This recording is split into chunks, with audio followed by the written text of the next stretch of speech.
Welcome to ETV prime. కొన్ని topics ఎలా start చేయాలో అర్థం కాదు. ఎందుకనంటే దాని గురించి మనం చాలాసార్లు చర్చించే ఉంటాం. చర్విత చరమడం అంటారు. అలాగా మళ్ళీ చెప్పిందే చెప్తున్నామేమో అనేటువంటి ఒక ఫీలింగ్ వస్తుంది. కానీ చెప్పక తప్పదు. ఎందుకనంటే ఆ పొరపాటు రిపీటెడ్గా జరుగుతూ ఉంటుంది కాబట్టి. Offence is the best form of defence అని తెలుగుదేశం పార్టీ ఒక సిద్ధాంతాన్ని ఫాలో అవుతుంది. ఎందుకంటే చేతిలో బలమైన మీడియా ఉంది కాబట్టి ఆ మీడియాని ఫాలో అయ్యేటువంటి ఒక సెక్షన్ ఆఫ్ పీపుల్ ఉన్నారు. చాలా స్ట్రాంగ్గా ఫాలో అయ్యేవాళ్ళు, ముఖ్యంగా ఈ ఇంటలెక్చువల్స్ అని చెప్పబడేవాళ్ళు, సూడో ఇంటలెక్చువల్స్ లాంటి వాళ్ళు మీడియాని చాలా స్ట్రాంగ్గా ఫాలో అలాంటి ఒక ఇది ఎకో సిస్టమ్ టీడీపీకి ఉండటం వల్ల తను ఏదైనా ఒక దాన్ని అది గుర్రం కాదు గాడిద అని నమ్మించగలిగినటువంటి బలమైన మీడియా వ్యవస్థ టీడీపీకి ఉంది. తప్పు విషయంలో మనం చూసాం. అసలు అడ్డగోలుగా 10 లక్షలను ఒకళ్ళు, 15 లక్షలను ఒకళ్ళు, 14 లక్షలు, 12 లక్షలు ఇంకా నోటికి వచ్చింది మాట్లాడారు. తర్వాత ఫైనల్గా 6 లక్షల కోట్లు మించి అసలు అప్పే లేదు అనేటువంటిది కేంద్ర మంత్రులతో సహా అందరూ చట్టసభల వేదికగా చెప్పారు. ఇక మద్యం పాలసీ అసలు ఇది చాలా విచిత్రం అనమాట. ప్రభుత్వ రంగంలోకి మద్యాన్ని తీసుకొచ్చే పాలసీని చాలా రిఫైన్డ్ చేసి చాలా పకడ్బందీగా అమలు చేసినటువంటి ప్రభుత్వం జగన్మోహన్ రెడ్డి గారి ప్రభుత్వం. ఇంకేముంది, అయిపోయింది, విధ్వంసం అయిపోయింది. అసలు నకిలీ మద్యం అమ్మేస్తున్నారు, చీప్ లిక్కర్ అమ్మేస్తున్నారు, జనాలు చచ్చిపోతున్నారు, ఇవి రేట్లు పెరిగిపోయాయి. రేట్లు పెరిగిన మాట వాస్తవం. దానికి కారణం ఏంటంటే ఆయన తీసుకున్నటువంటి పాలసీ డెసిషన్ అది.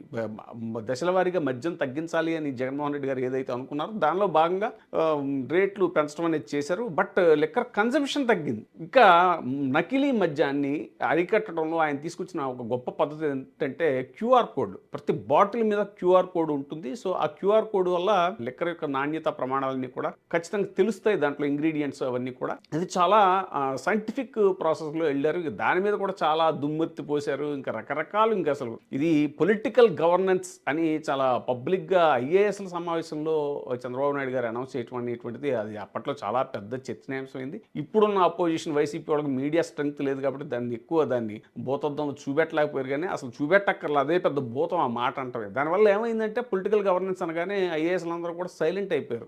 లోకల్గా విచ్చలవిడితనం వచ్చేసింది అనమాట. ఇప్పుడు వాళ్ళ అధికారికంగా అది వాళ్ళ అనుకూల మీడియాలే రాస్తున్నాయి. ఆ మధ్య నుంచి ఎమ్మెల్యేలు చెలరేగిపోతున్నారు, అవినీతి, అది ఇది, ఇసుక దందా, ఆ దందా, ఈ దందా, మద్యం దందా, బెల్ట్ షాపులు, కమిషన్లు అడుగుతున్నారు వైన్ షాపుల వాళ్ళని, ఇవన్నీ వాళ్ళే రాసుకొచ్చారు మళ్ళీ ఆ అనుకూల మీడియా. ఎందుకంటే అది ఫ్లేరప్ అయిపోతుంది, తెలిసిపోతుంది. అది పబ్లిక్లో తెలిసిపోయేసరికి ఎంతో కొంత అమ్మో ఇది చెప్పకపోతే మళ్ళీ మీడియాకి బ్యాడ్ వచ్చేస్తుంది, అరే ఇది పోతుందని, క్రెడిబిలిటీ పోతుందని చెప్పేసి ఎంతో కొంత మళ్ళీ దాన్ని కవర్ చేయడానికి వేరే మార్గాలు ఎత్తుకుంటారు, అది వేరే విషయం.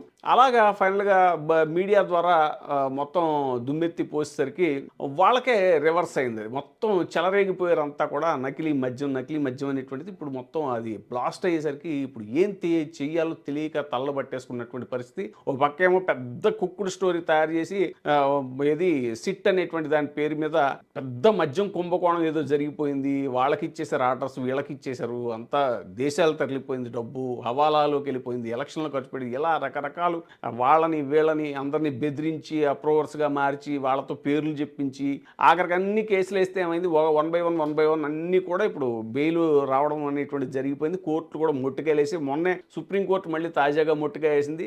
ఆయన మిథున్ రెడ్డి గారి బెయిల్ కోసం అని చెప్పేసి దాన్ని హోల్డ్లో పెట్టి చెవిరెడ్డి భాస్కర్ రెడ్డి బెయిల్ పిటిషన్ హోల్డ్లో పెట్టడం ఏంటి అని చెప్పేసి హైకోర్టుకి కూడా సుప్రీంకోర్టు ఆదేశాలు ఇవ్వడం జరిగింది. ఇలా ఏదైతే offence is the best form of defence అనేటువంటి ఫార్ములా వాళ్ళు ఏదైతే ఫాలో అయ్యారో అది బూమరాంగ్ అయ్యేసరికి ఇప్పుడు ఏం చేయాలో తెలియక మళ్ళీ ఇప్పుడు కొత్తగా ఆయనే కనుక్కున్నట్టు క్యూఆర్ కోడ్ మేము పెడుతున్నాము సురక్ష యాప్ ద్వారా. ఇప్పుడు నకిలీ మద్యాన్ని మేము పసిగట్టేస్తాము అని. అసలు టెక్నాలజీ కనిపెట్టింది నేను, క్వాంటమ్ వ్యాలీ అంటారు, ఐటీ అంటారు, ఇక హైటెక్ సిటీ అంటారు, ఇన్ని చెప్పిన మనిషి అసలు రాగానే చేయాలిగా పని.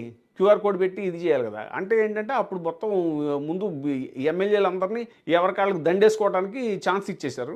ఇంకో ఇలాగ అన్ని డంపులన్నీ ఒకటే ఇప్పుడు బయటపడతాయి. టీడీపీ విషయంలో అడ్డంగా దొరికిపోయింది. ఇప్పుడు క్యూఆర్ కోడ్ తీసుకురావడంతో తెలుగుదేశం పార్టీలోనూ చర్చ మొదలైంది. ఇదేంటిది, తిరిగి మనం జగన్మోహన్ రెడ్డి గారి దారిలోకి వచ్చాం కదా, ఇప్పుడు జగన్మోహన్ రెడ్డి గారే కరెక్టా అనేటువంటి చర్చ జరుగుతుంది. ఈ చర్చ చేసేవాళ్ళు మాత్రం మీరు అనుకున్నారు పొరపాటున నారా లోకేష్ గారి వర్గం ఒకటి ఉంది. ఇప్పుడు తెలుగుదేశంలో మరి 2 వర్గాలు అయిపోయి 2 వర్గాలు 3 వర్గాలు కూడా అయిపోయి ఉండొచ్చు. నారా లోకేష్ గారి వర్గం అనేటువంటిది ఇప్పుడు అది వేరేది, సెపరేట్. కానీ తెలుగుదేశంలో కొంత సాంప్రదాయబద్ధంగా ఆలోచించేవాళ్ళు, ఆ పార్టీ సీనియర్స్ వాళ్ళంతా ఎవరైతే ఉంటారో వాళ్ళ తాలూకు ఆ క్యాడరు వాళ్ళంతా కూడా ఈ 15 నెలలు మనం ఏం చేసినట్టు అనేటువంటి క్షేత్రస్థాయిలో అడుగుతారు కదండి. ఇప్పుడు మీడియాలో నీకు బలమైన మీడియా ఉంది కాబట్టి ఇవన్నీ దాచేసి చెప్పుకోవచ్చు, కానీ గ్రౌండ్లో అడుగుతారు కదా, మీరు ఈ 16 నెలలు పీకింది ఏముంది అనేటువంటిది.